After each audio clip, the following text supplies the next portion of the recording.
ওই যে মিঠুন চক্রবর্তী ফেটা কাষ্ট না ফেস্টা কাষ্ট, ওর বাড়ি কিন্তু বাংলাদেশে জন্ম আছে, কিন্তু ভারতের যা শালা সেই একটা মরদ হসা। এমন হুমকি দিছে, 3 দিকে ভারত, একদিকে বঙ্গোপসাগর। যদি ভারত ইচ্ছা করে 15 দিনের মধ্যে বাংলাদেশকে দখল করবে, বাংলাদেশেরা পলানোর রাস্তা পাবে না, কারণ 3 দিকে ভারত করে ঢুকবো, আর একদিকে হলো সাগর। আমাদেরকে বুঝাই দিল যে আমরা সাঁতার জানি না, সোনাল্লা কন্যা কেন আমরা মুসানবীর দল করি, ওই মালওয়ানেরা বোঝেই না। আমাদের হাতে লাঠি আছে, বাড়ি মারলে 12 লাইন রাস্তা হবে। কথা ঠিক কিনা? কেরে তোরা যখন ঢুকবো তোর কি অবস্থা কি হবে? কার সাথে লাগতেছে? এত আগুন যখন দাও দাও করে জ্বলে, যত প্রকার প্রযুক্তি আছে সমস্ত প্রযুক্তি আমেরিকা ব্যবহার করে, কিন্তু ক্যালিফোর্নিয়ার আগুন নিভে না। জোরে কোন কথা ঠিক কি না? আরো বাড়ে আরো বাড়ে। তখন আমেরিকা সরকার মুসলমানের দ্বারস্থ হলো, ভাই আমাদের গড ঘুমাচ্ছে, ঈশ্বর কাত হয়ে আছে, ভগবান মরিছে, আগুন খালি বাড়তিছে, এখন তোমাকে আল্লাহর খবর কি? তখন মুসলমানেরা কানে আঙ্গুল দিয়ে আল্লাহু আকবার বলে আযান দেয়।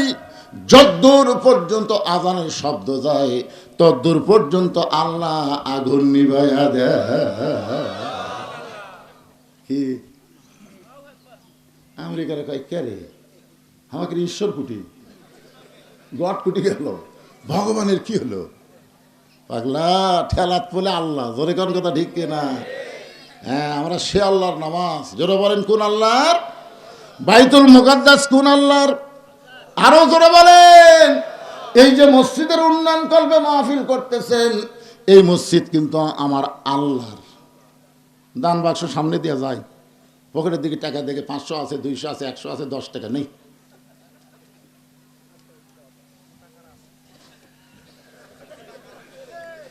মারিয়ে দিছে, একবার 3 জন পার হয়ে গেছে। ওরা 3 জন বলতেছে আল্লাহ তোকে রহম করুক রে। হায় হায় রে, তোর হাততে এত জোর রে, খালি সো সো করে বাক্স চলে গেল। এই 2 কান্দের ফেরেশতাকে আল্লাহ এই শয়তানের কান্দ থাকবো না, এর পকেট ভরা টাকা ধুয়ে তোমার দান বাক্স ঠেলা মারলো, এর আমরা লেখমু কি? কি আপনাদের সামনে যদি এখন রুমাল যায়, দান বাক্স তার নাই, রুমাল গেল বা ব্যাগ গেল, আপনারা কারা কারা ঠেলা মারবেন? হাত তুলে দেখান তো। হুজুর মর্ম ঠেলা, 1 টাকাও দেবো না। 10 টাকা নাই তো, আমরা তার 100 টাকা 500 টাকা দিয়ে পারি না। হুজুর 10 টাকা খুঁজছে না, এখন কোথা থেকে দেই? তোমার বউ যদি নারকেলের তেলের কথা কয়, তখন তুমি 500 ভাঙ্গা কিনবে।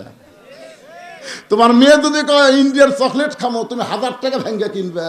আর আল্লাহর ঘরের দান বাক্স, ও তোমার 10 টাকা না।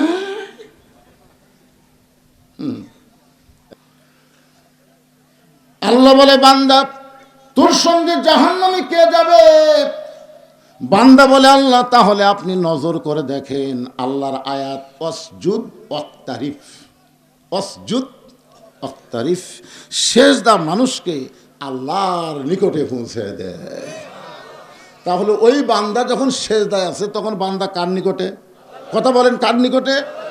আর আল্লাহ যদি বলে তোর ঠিকানা জাহান্নাম, তো বান্দা আল্লাহর নিকটে সেজদায় আছে, আর আল্লাহ কয় তোর ঠিকানা জাহান্নাম, ওই নাউযুবিল্লাহ কবি আলহামদুলিল্লাহ। আল্লাহ বলে বান্দা তোর সঙ্গে কে যাবে? বান্দা বলে আমি যেখানেই যাব আমার আল্লাহকে ছাড়বো না। আপনার মহব্বত আমার কলিজায়। নামাজের মাধ্যমে বান্দা আল্লাহর মহব্বত অর্জন করে, সিজদার মাধ্যমে বান্দা আল্লাহর নিকটে পৌঁছে যায়। এই কারণে বান্দা বলতেছে আমি যেখানেই যাব আপনাকে ছাড়বো না। আল্লাহ বলে পাগল, আমাকে সঙ্গে করে তুই যদি জাহান্নামে যাস, আমি জাহান্নামকেও জান্নাত বানায়া দিব। পাগল বলে এটা তো আমি জানি, এটা আমার জানা কথা। আল্লাহ কয় তুই কেমনে জানিস? বলে আমার জাতির পিতা। আমার জাতির পিতা তোমার মহব্বত নিয়ে ইমানের আগুন দাও দাও করে জ্বলতেছিল, সে আগুন নিয়ে যখন নমরুদের চুলার মধ্যে পড়ে যাচ্ছে, ওই সময় তুমি ঘোষণা করলে কুলনা ইয়া নারু কুনি বারদাও ওয়া সালামান আলা ইব্রাহিম। ইব্রাহিমের জন্য নমরুদের আগুন যদি শান্তির বাগান বানাবার পরও তোমার মহব্বতের পাগলের জন্য তুমি জাহান্নামকেও জান্নাত বানাবার পারবা। যে আল্লাহ তাআলা ইব্রাহিমের জন্য নমরুদের চুলা শান্তির বাগান বানায়, সে আল্লাহ ভারতের অ্যাটম বোমা, ভারতের হাইড্রোজেন বোমা, ভারতের যত অস্ত্র আছে আমার বাংলার মুসলমানের জন্য মিষ্টি বাঙ্গি তরমুজ বানাবার পারবে। পারবে না? এই বাক্সওয়ালার কোথায় রে? হ্যাঁ, ভিতরে নাও। ওয়াজও চলবে, আদায় হবে, জোরে কারণ ঠিক কিনা? দুই কাম একসাথে করা লাগে, সময় কম তো। সাল্লাল্লাহু আলাইহি ওয়াসাল্লাম আল্লাহর নবী